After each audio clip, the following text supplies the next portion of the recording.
नमस्कार आप सभी को। D+B एंटिटी या फिर असिस्टेंट नर्सरी टीचर, इसका पोस्ट कोड जो है 43/21। इसके जितने भी कैंडिडेट्स हैं उन सभी के लिए जो है आज से क्लासेस शुरू हो चुकी है। यहाँ पर हम बात करें तीसरी क्लास है और ये आपकी मॉक टेस्ट के रूप में है, जो कि आपका सेक्शन बी का ये मॉक टेस्ट रहेगा।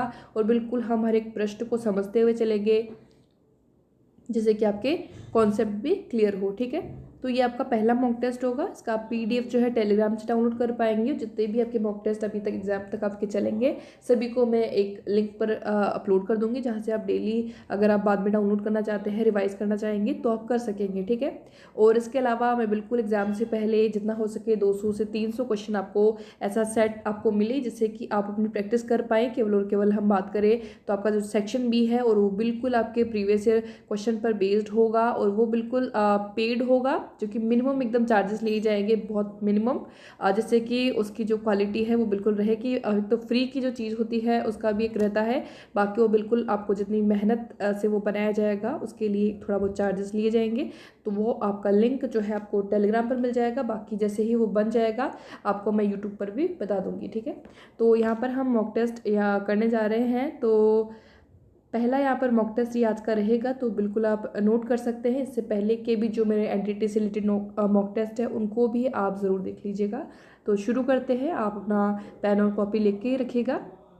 तो पहला प्रश्न है, मैंने सभी प्रश्न बहुत अच्छे से जितने भी अभी तक आए हुए प्रश्न हैं उन्हीं में से लिए हैं, और बिल्कुल आपके जो हिंदी इंग्लिश दोनों ही कवर आपके होंगे। ऐसा नहीं होगा कि आप समझ नहीं पाए। तो पहला है कि कलेक्टिव अनकॉन्शियसनेस या फिर सामूहिक अचेतन जो टर्म है संबंधित है वो किससे है?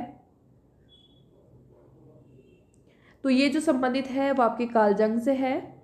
अब किस तरह से है वो हम समझते हैं। ठीक है, कार्ल जंग ने जो है वो 3 तरह की जो है कॉन्शियसनेस बताई है, इनको आप ज़रूर समझें। ठीक है, इस तरह से आप समझें। एक आपकी है ईगो, ठीक है।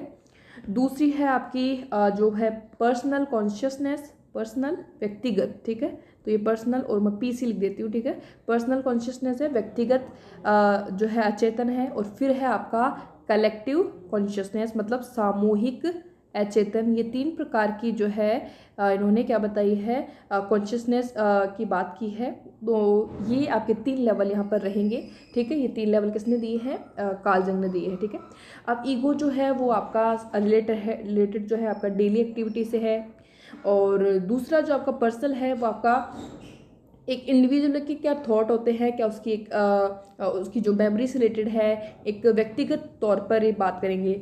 और सामूहिक अचेतन जो है वो संबंधित है ना केवल उस व्यक्ति से, उसकी पास्ट लाइफ से, बल्कि उसके पूर्वजों से रिलेटेड भी कुछ एक मेमोरी जो होती है। तो एक सामूहिक चेतन में हम बात करें उसके पूर्वजों से रिलेटेड जो एक आपकी मनसानुगत मेमोरी भी इसमें आती है। तो ये 3 तरह की जो है ये जो लेवल है कॉन्शियसनेस के वो किसने दिए हैं? कार्ल जंग ने। ये भी आप तीनों ध्यान रखें। तो पर्सनल कॉन्शियसनेस, पर्सनल अनकॉन्शियसनेस, और फिर है आपकी कलेक्टिव अनकॉन्शियसनेस और ईगो। ठीक है, ये आपकी कार्ल जंग से रिलेटेड है। और फ्राइड आपको जानते ही है, साइको एनालिसिस से रिलेटेड है। अगला हम देखें, एक और इम्पॉर्टेंट नाम ध्यान रखें, और जो इनका एरिक्सन की जो 8 स्टेजेस है उसको लेकर के भी मैं बिल्कुल एक वीडियो लाने वाली हूँ, जिससे कि आप बिल्कुल ईजीली इसको समझ पाएंगे। ठीक है, तो अगला हम प्रश्न यहाँ पर देखते हैं।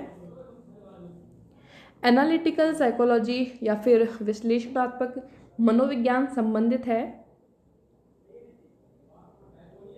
तो ये संबंधित है बिल्कुल कार्ल जंग से। तो एनालिटिकल साइकोलॉजी की हम बात करें तो ये बिल्कुल कार्ल जंग से संबंधित है, इन्होंने ही ये दिया है। लेकिन हम बात करें साइको एनालिटिकल तो वो आपका फ्राइड से संबंधित है। ठीक है, तो ये आपका सेकंड क्वेश्चन हो गया है। अगला क्वेश्चन हम देखते हैं यहाँ पर, गोल ओरिएंटेड बिहेवियर या फिर लक्ष्य केंद्रित व्यवहार जो है वो संबंधित है। ये आपका अगर हम बात करें कौन से सिद्धांत से है या फिर किसकी थ्योरी से है, तो आप समझ गए होंगे ऑप्शन से कि पियाजे से रिलेटेड है। तो पियाजे की कौन सी स्टेज में इन्होंने ये बात बताई है कि गोल ओरिएंटेड बिहेवियर रहता है? तो इसमें जो आपकी जो फर्स्ट स्टेज रहती है सेंसरी मोटर की 0 से 2 साल की, उसमें क्या रहता है आपका गोल ओरिएंटेड बिहेवियर जो है बच्चा करता है। तो इसमें जो राइट ऑप्शन होगा वो आपका फर्स्ट ऑप्शन हो जाएगा। ठीक है, इसको ध्यान रखें। अगला प्रश्न है, रेसिप्रोकल टीचिंग पारस्परिक शिक्षण संबंधित है वाइगोत्स्की से, पियाजे से, कार्ल रोजर्स से या फिर गोलमैन से?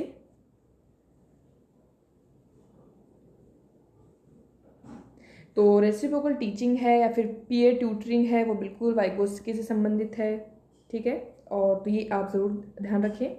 इसके अलावा पियाजे ने जो 4 स्टेजेस दी है कॉग्निटिव की, जो कि हमने पिछले क्वेश्चन में देखी है, और मानवतावादी जो आपके कार्ल रोजर्स हैं ही। इसके अलावा जो हम बात करें, जो गोलमैन है इन्होंने क्या दी है, संवेगात्मक बुद्धि की अवधारणा दी है, इमोशनल इंटेलिजेंस इन्होंने इससे रिलेटेड ये गोलमैन है। अगला क्वेश्चन यहाँ पर देखते हैं हम, ये आपका आया हुआ प्रश्न है आपकी एनटीटी के अंदर 2019 के एग्जाम में, ठीक है, आई थिंक 19 में नहीं आया, इससे पहले आया है। According to Kohlberg children approach thinking about right and wrong, तो जो कोहलबर्ग की जो सही और गलत के बारे में बच्चे जो चिंतन करते हैं वो किस तरह से है, तो ऑप्शन आपको दिए गए हैं। कोहलबर्ग ने कितने स्टेजेस दी है, उसके कितने जो अलग अलग, एक तो आपका जो लेवल दिए हैं और उसके अंदर स्टेजेस है, ठीक है, लेवल आपके 3 है, उसमें 2-2 स्टेजेस है, तो इसके अंदर 6 स्टेजेस हो जाएंगे, 3 लेवल हो जाएंगे, ठीक है। तो ऑप्शन अगर आप देखेंगे तो इसमें यह है कि अलग अलग आयु में और अलग तरीके से ये जो है सोचते हैं, इसमें थोड़ा हिंदी में थोड़ा है, लेकिन यहाँ पर देखेंगे यहाँ पर डिफरेंटली एट डिफरेंट एजेस, मतलब अलग अलग तरीके से अलग अलग जो आयु है उनमें अलग अलग तरीके से वो सोचते हैं, ठीक है। तो ये आपका पहला ऑप्शन जो है इसका राइट ऑप्शन हो जाएगा। मैं इसको थोड़ा चेंज कर देती हूँ यहाँ पर, तो यहाँ पर समान यहाँ पर नहीं आएगा, अलग अलग आयु में अलग अलग तरीके से, ठीक है। और इनकी जो स्टेजेस है वो भी आप ज़रूर ध्यान रखें, ठीक है। एक तो आपकी हो जाएगी यहाँ पर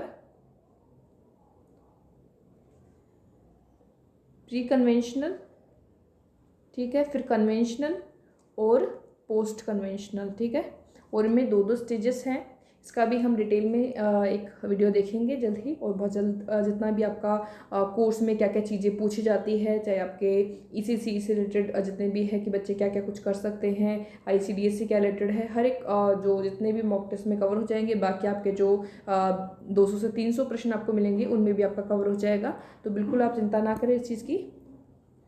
और बाकी काफ़ी सारी पीडीएफ मैंने प्रोवाइड करवा रखी है जो कि आप टेलीग्राम से डाउनलोड कर सकते हैं, उससे बेहतरीन आप ऑथेंटिक डेटा से पढ़ सकते हैं, जो कि लिए आपके लिए काफ़ी हेल्पफुल होगा। और स्पेशली कोई अलग से बुक इसकी नहीं बनी हुई ऐसी कि जहाँ पर आपको हर एक चीज़ इसकी मिल जाए, क्योंकि इसका सिलेबस कहीं भी ऐसा मेंशन नहीं है। बस आपको ये रखना है कि भाई इस लेवल का ये चीज़ें आती है, मतलब आपकी पोस्ट स्पेसिफिक क्या क्या पूछा जा सकता है, तो वो चीज़ है। अगला प्रश्न है जीवन पर्यावरण या फिर लाइफ स्पेस, जो आपका एक टर्म है, बात कर सकते हैं कंपोनेंट किसने दिया है या फिर किससे संबंधित है। तो आपके पास 4 ऑप्शन यहाँ पर है, स्किनर के व्यवहारवाद से, दूसरा है मैस्लो के आप सिद्धि के सिद्धांत से, तीसरा है कर्टलेविन के आपका क्षेत्र सिद्धांत से, या फिर चौथा है हल के जो ड्राइव रिडक्शन थ्योरी है उससे।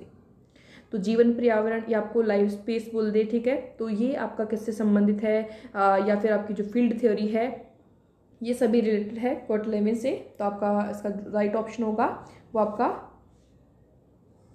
3rd ऑप्शन होगा, ठीक है। तो लाइफ स्पेस आप ध्यान रखें या फिर फील्ड थ्योरी ध्यान रखें, ये जो संबंधित है वो किससे है, कर्टलेविन से ही संबंधित है। अगला हम प्रश्न देखते हैं, हाँ ये आपका एनटीटी 2019 में आया हुआ प्रश्न है, ठीक है। डैश का उद्देश्य बच्चों और उनके परिवारों को कार्यक्रम प्रदान करने वाले वयस्कों को बच्चों के सीखने और विकास के बारे में उपयोगी जानकारी देना है। तो बिल्कुल जो आपका असेसमेंट होता है, आकलन का यही उद्देश्य होता है कि सीखने के बारे में और विकास के बारे में जानकारी देना, तो ये आकलन हो जाएगा आपका। अगला है निम्नलिखित में से किसने देखा कि बच्चे सामाजिक और सांस्कृतिक अनुभवों में सक्रिय रूप से लगे हुए हैं। तो इसीलिए मैंने वाइगोत्स्की के बारे में थोड़ी चर्चा नहीं की थी, बट आप इसमें ज़रूर देखें। और सीखने और विकास की प्रक्रिया में बच्चों और अधिक अनुभवी अन्य लोगों के बीच सक्रिय बातचीत होती है। तो किससे संबंधित है? तो बिल्कुल अभी मैंने बात की कि लेव वाइगोस्की से संबंधित है। इन्होंने बिल्कुल बच्चे के विकास में ज़्यादा जो इन्होंने एक कहा है कि एक सोशली अगर कोई वर्ड आ जाता है और वो रिलेटेड है संज्ञानवाद से, कॉग्निटिव से, तो बिल्कुल हम सीधा इसको टिक कर देते हैं लेव वाइगोस्की। तो इसका जो संबंध है वो आपका लेव वाइगोस्की से है। तो ये आपका हो गया। इसके अलावा इसमें एक और ऑप्शन है जो आपका यूरी ब्रॉनफ्रेंड ब्रेनर। अब ये क्या है? इनका भी बहुत ही महत्वपूर्ण एक सिद्धांत है, या फिर कहें इनकी थ्योरी जो इन्होंने दी है इकोलॉजिकल, या फिर आपका जो पारिस्थितिकीय सिद्धांत इन्होंने दिया है, उसमें बिल्कुल उन्होंने 5 सिस्टम दिए हैं। माइक्रो सिस्टम है उसमें, तो यहाँ पर मैं लिख दे रही हूँ एक बार, है ना, ठीक है। तो इनको आप ज़रूर नोट करिएगा, बिल्कुल इसके प्रश्न आते हैं। तो इनका है, तो पहला इनका एक माइक्रो सिस्टम, ठीक है, और दूसरा है मीजो सिस्टम, उसके बाद है उनका एक्सो सिस्टम, ठीक है। तो ये इनको बिल्कुल आप सीक्वेंस में इनको ध्यान रख सकते हैं, और जितना हो सके हिंदी में मत जाइएगा। अब जितना इंग्लिश में इनको याद रखेंगे वो आपको ज़्यादा आई थिंक अच्छा रहेगा। और चौथा है इनका मैक्रो सिस्टम, और पांचवा कौन आ जाएगा? क्रोनो सिस्टम, ठीक है।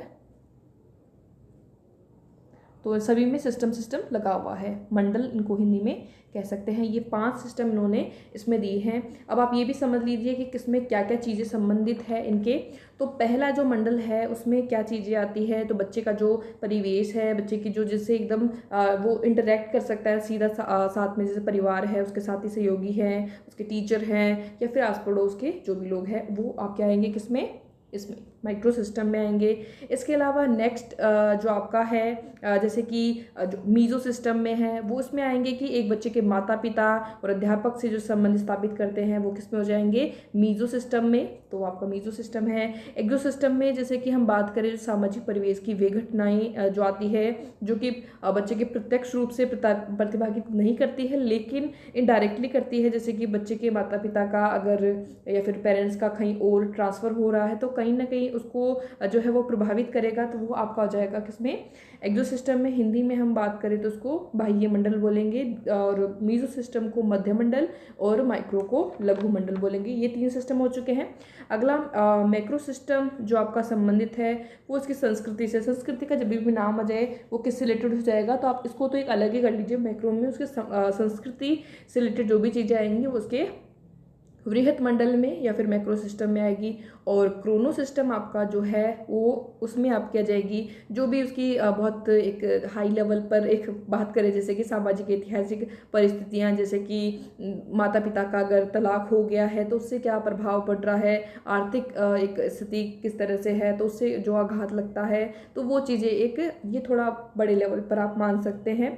तो वो चीज़ इसमें क्रोनो सिस्टम में आ जाएगी। तो ये 5 सिस्टम आप ब्रॉनफ्रेंड ब्रेनर के 5 जो सिस्टम है वो ज़रूर ध्यान रखिएगा। सीक्वेंस भी इनका ध्यान रख सकते हैं, माइक्रो, मीजो, फिर एक्सो, फिर मैक्रो आएगा, फिर उसके बाद आएगा क्रोनो सिस्टम, ठीक है। ये वाला घटना मंडल। और संस्कृति की बात करें तो मैक्रो कर देंगे आप, और बिल्कुल घर परिवार की साथीगण की बात करें तो माइक्रो कर देंगे। और मीजो में क्या है? संबंध जो स्थापित हो रहे हैं उसके टीचर के जो है साथ में हो रहे हैं, उसके पेरेंट्स से, भाई किस तरह से बच्चा सीख रहा है, क्या कुछ कर रहा है, वो आपका हो जाएगा इसमें मीजो में, ठीक है। तो इस तरह से आप ध्यान रखें, तो ये इम्पॉर्टेंट है। अगला हम यहाँ पर प्रश्न कर लेते हैं। ये भी आपका प्रश्न आया हुआ है किसमें? एनटीटी 2019 में। समन्वित बाल विकास योजना ICDS डैश और 6 वर्ष से कम उम्र के बच्चों को सेवा प्रदान करते हैं। तो ऑप्शन यहाँ पर दिए हुए हैं: विशेष आवश्यकता वाले बच्चे, और वंचित और BPL परिवारों के बच्चे और महिलाएं, और फिर है आपकी गर्भवती महिलाओं और माताओं, किशोरों। तो बिल्कुल पता है आपको, ये जो ICDS है वो आपका गर्भवती महिलाओं, माताओं, और यहाँ पर जो अगला जो बताया गया है वो 6 वर्ष से कम उम्र के बच्चों को सेवा प्रदान करते हैं। कौन? ICDS, ठीक है। अगला प्रश्न यहाँ पर हम देखते हैं, किस आयु वर्ग के बच्चों को पता लगाने, स्पर्श करने, स्वाद लेने, सूंघने, पर्यावरण के लिए प्रतिक्रिया देने के अवसरों की जो आवश्यकता होती है वो किन महीनों में होती है? तो जन्म से 3 नहीं रहेगी, इसमें आपका जो 9 से 18 नहीं रहेगा, 4 से 6 नहीं रहेगा। ये पिछले प्रश्न आया हुआ है, उसको आप एज इट इज देख सकते हैं। तो ये 7 से 12 महीने इसका जो राइट ऑप्शन होगा। तो यहाँ पर हमने पहले मॉक टेस्ट में ही 10 प्रश्न यहाँ पर किए हैं और आई होप आपको कुछ एक्स्ट्रा जानकारी भी काफ़ी कुछ सीखने को मिली है और काफ़ी कॉन्सेप्ट भी क्लियर हुए होंगे। बाकी इस वीडियो के नीचे आप ज़रूर कमेंट जरूर करिएगा, आपका फीडबैक दीजिएगा ताकि नेक्स्ट वीडियो में हम थोड़ा चेंज कर पाएँ। बाकी जो भी PDF हैं, जो भी और स्टडी मटेरियल है, टेलीग्राम पर बिल्कुल मिल जाएगा, आप वहाँ पर डिस्कस कर सकते हैं, मैसेज कर सकते हैं, जो भी आपको क्वेरीज है तो वहाँ से भी आप इंटरेक्ट कर पाएंगे। 2 चैनल हैं, एक तो आपका एनटीटी का जिसमें सभी लोग लगभग एनटीटी के जितने भी कैंडिडेट्स जानते हैं या फिर रिलेटेड हैं वो हैं, जो कि 2000 से ऊपर का जो चैनल है। इसके अलावा स्पेशली एक DSSB के लिए भी बनाया गया है, उसमें केवल DSSB से रिलेटेड ही कैंडिडेट्स हैं, तो आप दोनों को ज्वाइन कर सकते हैं। हालांकि दोनों में अभी तो सेम ही चीज़ें जा रही है, बाकी अगर आप ये करना चाहते हैं तो ये कर लीजिएगा। बाकी अगर आप आगे आने वाले दिनों में वैकेंसी से रिलेटेड जो जानकारी रहती है, जैसे कि कोई वैकेंसी आई है एनटीटी से रिलेटेड, तो वो आपको इसमें मिल जाती है। बाकी इसमें अभी स्पेशली केवल DSSB की जो ये वाली वैकेंसी है उसके लिए बनाया गया है, ठीक है। और इसका जो डिस्कशन वाला ग्रुप है उसमें काफ़ी सारे कैंडिडेट ऐसे जुड़े हुए हैं जो कि पिछली वैकेंसी में सेलेक्टेड हैं, ठीक है। तो आज के इस वीडियो में इतना ही। आज के 2 वीडियो ज़रूर देख लीजिएगा। इससे पहले जो मैंने वीडियोस बनाए हैं वो भी आप ज़रूर देखिए और प्लेलिस्ट में जितना हो सके उनको एक बार एक जगह उनको सोच रही हूँ कि किस तरह से इनको करूँ सीक्वेंस पे, और फिर एक बार शेयर कर दूँ ताकि आपको पहले के वीडियोज़ भी ठीक से मिल पाएँ। So thank you.